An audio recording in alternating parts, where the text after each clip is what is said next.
ফাহিম ভাইয়ার সাথে তোমার পরিচয় কিভাবে? ওমা, ফাহিম আমার এখানে চাকরি করে, এভাবে পরিচয়, চাকরি করতে আসছে বরিশাল থেকে। আসো ভাই, তোমার পরিচয়টা বলি। হ্যাঁ মুক্তা, ফাহিমের সাথে আমার পরিচয়টা কিভাবে? ওই বরিশাল থেকে একটা মোবাইল ফোন করে আইলাম ইন্টারভিউ, হেন্নাই মোর চাকরি হয়ে গেছে। বরিশাল থেকে আসছে ও, একটা মোবাইল প্যান্ট পরে ল্যাবরার মতো একটা পোলা।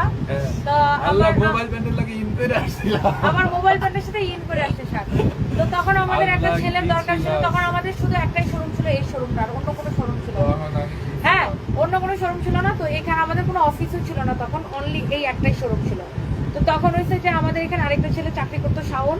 ও হচ্ছে শাওনের বন্ধু, মানে শাওন এখনো চাকরি করে, করতো না, মানে এখনো করে পরীক্ষা দিতে গেছে। তো শাওন ওরে নিয়ে আসছে। তো আসছে একটা মোবাইল প্যান্টের সাথে শার্ট ইন করে আসছে, বুঝলেন কিরকম বরিশাল লেখা, গাঙ্গের জলে ভাসতে ভাসতে ও ঢাকা শহর আসছে। আমি কি এখন আছি এরকম? এখন তো তুমি আমার সাথে থাকতে থাকতে স্মার্ট হয়েছো। তারপরে কি করছে আপু, আসছে তো বলছি তুমি কি পারবা?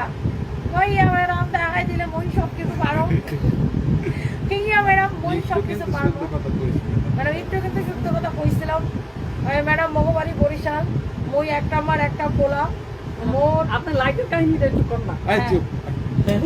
তুমি আবার এক্সট্রা মুক্তা বানান লাইফের কোন কাহিনী? আচ্ছা এটা পরে কমাল প্রথম আপনার লাইফ করার যে লাইফটা ছিল, ওটা পরে নষ্ট হয়ে গেলে পরে খালি দাঁড়া করাইলে নিচে পড়ে দিত না। কিন্তু কও না মুক্তাবু ম্যাডাম ভাই, এই লাইফটা আমার দিতে আমি একটু ভিডিও আর ও ফিল্টার দিয়ে ছবি তোলে, এখনো মাঝে মাঝে লিপস্টিক লাগায় ফিল্টার দিয়ে। আর না ওইটা জীবন, আমরা একটা ছবি বের করে দেন স্যার। তারপরে ব্যাককল্ডারে চাকরি দিছে আমাদের এখানে, শোনো তোমার দেখা যেতেছে না। তারপর ব্যাককল্ডারে চাকরি দিছে আমাদের, তখন আমাদের একটা ছেলে দরকার। তো আমি আবার ফ্রেশারদেরকে অনেক পছন্দ করি, মানে যারা একদম 14 ঘাটের পানি খেয়ে আসছে তাদের থেকে ফ্রেশারদেরকে অনেক বেশি পছন্দ করি। কারণ আমি মনে করি যে অনেকবার চাকরি চেঞ্জ করে, আমি মনে করি যে সে কোথাও চাকরি করতে পারে না, এই জন্য সে চাকরি চেঞ্জ করে, এটা আমার ধারণা। যে অনেক জায়গায় চাকরি ধরেন এখানে কয় মাস করছে, ওখানে কয় মাস করছে, সে দেখায় যে অনেক এক্সপিরিয়েন্স। কিন্তু এক্সপিরিয়েন্স ওলা বেশি এক্সপিরিয়েন্স ওলা লোকগুলাকে আমার মনে হয় যে ও মনে হয় কোথাও চাকরি করতে পারে না, 2 দিন পর পরে চলে আসে।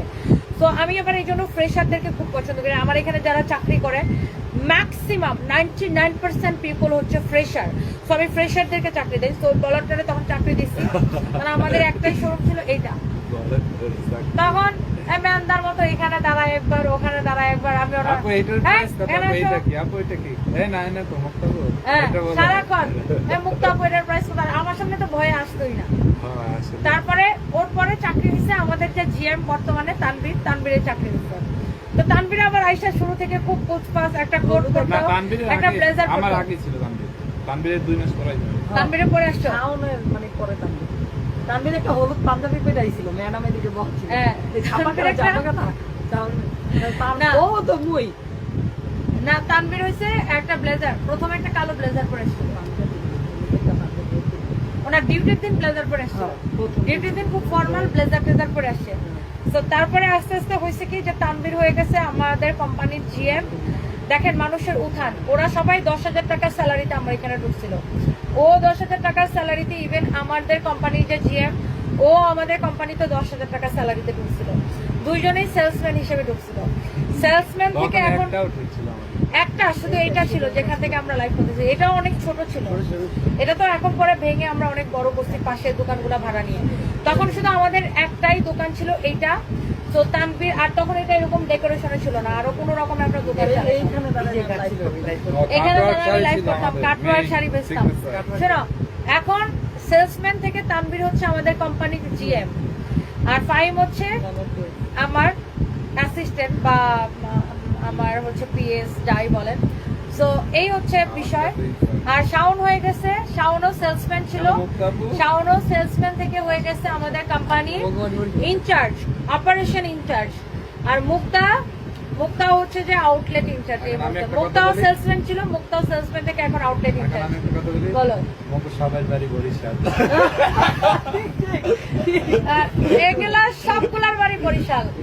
আর এই বড়গুলারে আমি শিখাইতে পড়াইতে আমাদের হচ্ছে সত্যি কথা, মানে মাঝে মাঝে এমন বকা খাইতো, বকা খায়া এরা কান্নাকাটি করতো আমার বকা খায়া।